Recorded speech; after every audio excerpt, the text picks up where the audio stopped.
Boa noite a você aí do outro lado. Acabou mais uma semana. Começa agora o seu saldo deste dia 4 de abril de 2021, em que ainda não temos o orçamento do ano. Apesar disso, a semana foi de ganhos na maior parte do tempo na bolsa, com no acumulado pelo menos uma queda do preço do dólar. No entanto, essa sexta-feira a coisa mudou um pouco de figura.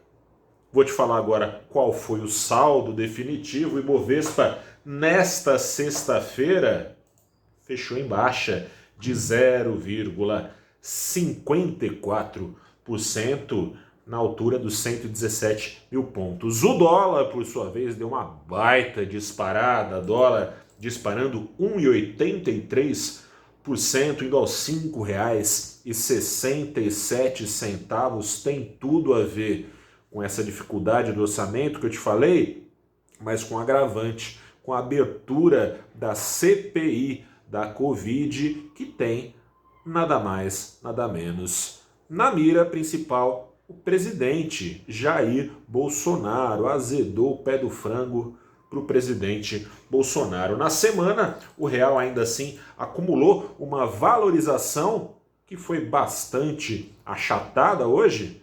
Na semana, valorização acumulada de 0,71%. No Ibovespa, com a ajuda de exportadoras, principalmente das vendedoras de aço, que subisse ou não o preço do minério de ferro, embicaram para cima com expectativa de vendas fartas aos Estados Unidos, à China. O mundo tem uma perspectiva de crescimento. Nessa semana foi divulgado pelo FMI, essa projeção foi divulgada, projeção de crescimento médio de 6%, na China de 8%, nos Estados Unidos de 6,5% quase. São as maiores taxas de crescimento desde a década de 70. Caso se confirme, vai ser preciso muito aço, que deve, portanto, então, essa demanda, portanto, beneficiar as vendedoras brasileiras. Se deram bem também empresas que, apesar do presente desolador, têm sido beneficiadas por perspectivas. Esperança é uma coisa bonita, né? Por uma esperança de dias melhores. A vacinação é lenta no Brasil? É preocupante? É preocupante o cenário. O Butantan, nessa semana, suspendeu a produção da Coronavac porque falta imunizante. O governo, de um lado, promete acelerar vacinas, foi o caso hoje de falas do ministro da Saúde, Marcelo Queiroga. Ao mesmo tempo, o próprio Queiroga falou que o calendário de vacinação pode não ser cumprido se continuar sendo atrasada a entrega dessa matéria-prima que vem lá da China. Ainda assim, as empresas que dependem de uma reabertura da economia para tentar recuperar pelo menos boa parte, pelo menos, do seu valor de mercado, tiveram um estirão importante. Com trocadilhos, decolou a ação da fábrica de aviões brasileira, a Embraer. Mas bom, voltando aqui ao nosso assunto principal do dia, a CPI da Covid-19, ela por si só traz incertezas políticas que já não vinha a política aqui no Brasil trazendo muitas certezas e previsibilidade sobre o futuro.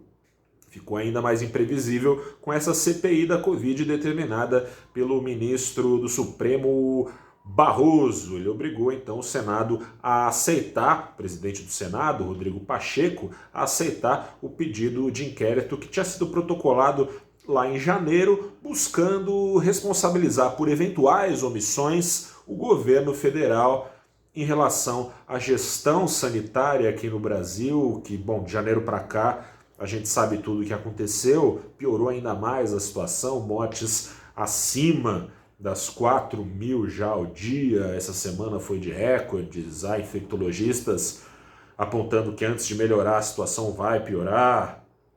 Não se espante se o número de 5.000 surgir no noticiário, enfim.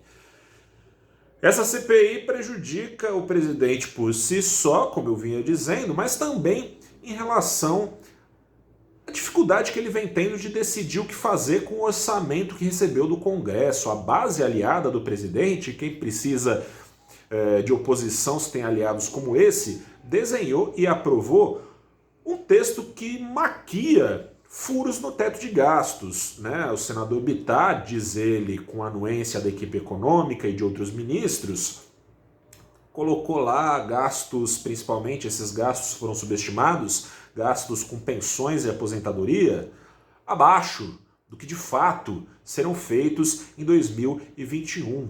Contabilidade criativa, pedalada fiscal, lembra desses termos de pouquíssimos anos atrás que custaram o pescoço de uma presidência? Pois é, voltaram ao glossário do mercado no governo Bolsonaro.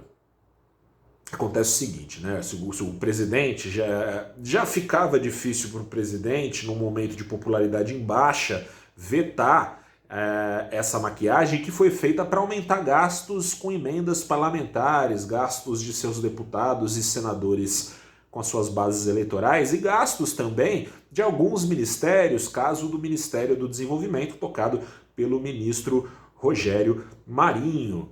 Estava difícil para o governo, nesse momento, para o presidente vetar isso, embora possa, por causa disso, cometer, caso execute, então, portanto, esse orçamento fictício, na prática pode cometer crime de responsabilidade furando o teto de gastos. Estava difícil para o presidente peitar o Centrão? Tava. O Centrão, faz muito tempo, na figura do seu principal líder, presidente da Câmara, Arthur Lira, ameaçou o presidente, para bom entendedor, um risco é Francisco, de impeachment, justamente por causa da questão sanitária. E vai ter uma CPI agora que tange a questão sanitária.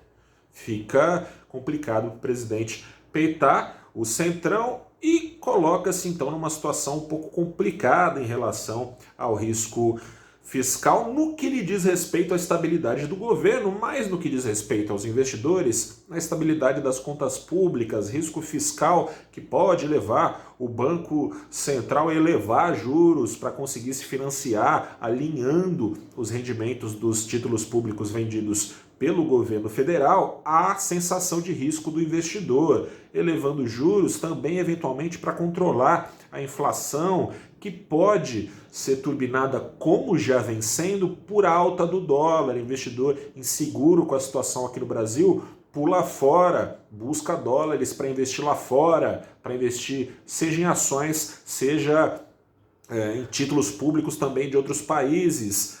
A situação está complicada, a situação não é simples. Não precisaria, a bem da verdade, nem dessa celeuma aí com o orçamento, que precisa ser decidido, aliás, até o dia 22, é o prazo legal último. A própria crise em si tornaria a situação já complicada, gastos sendo pressionados por uma pandemia fora de controle, por um governo que é contra isolamento social, que provadamente nos outros países ajudou a controlar as curvas da Covid e que mesmo nos países com vacina tem sido necessário, porque o Chile, por exemplo, dá esse exemplo muito claro, o país mais pobre da América, que tem sido bem sucedido, na parte mais pobre da América, tem sido o país mais bem sucedido na vacinação, começou a abrir a economia, voltaram as curvas a crescer. Nos Estados Unidos, país mais rico das Américas, vacinação prosperando por lá, começou a reabrir a economia americana, de volta às curvas, ou seja, a situação fiscal tende a ser pressionada ainda por muito tempo. Terminamos essa semana, apesar do saldo positivo conquistado nos últimos dias na Bolsa, num momento de tensão.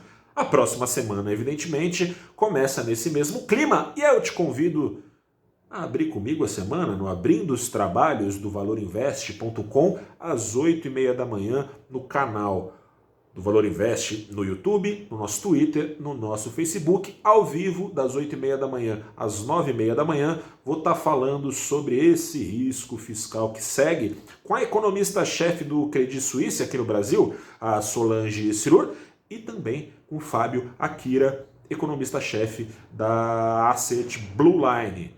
A gente vai bater um papo tentando esclarecer para você qual o tamanho desse risco fiscal que temos pela frente. Eu te adianto, sem querer te proporcionar um fim de semana de preocupações, mas trazendo o realismo da situação. A situação não é nada fácil.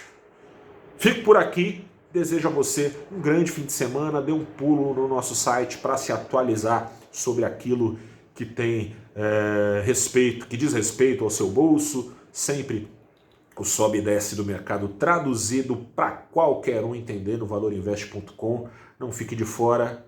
Aliás, por falar em ficar de fora, se precisar, e só se precisar sair de casa, ficar fora de casa, se cuide, que infelizmente a situação tende a piorar antes de melhorar, a situação sanitária, então é melhor se cuidar. Use máscara, álcool gel, lave as mãos, isolamento, manutenção de distanciamento, evite aglomerações. Aquele abraço, até a próxima, a gente se fala na segunda. Tchau, tchau.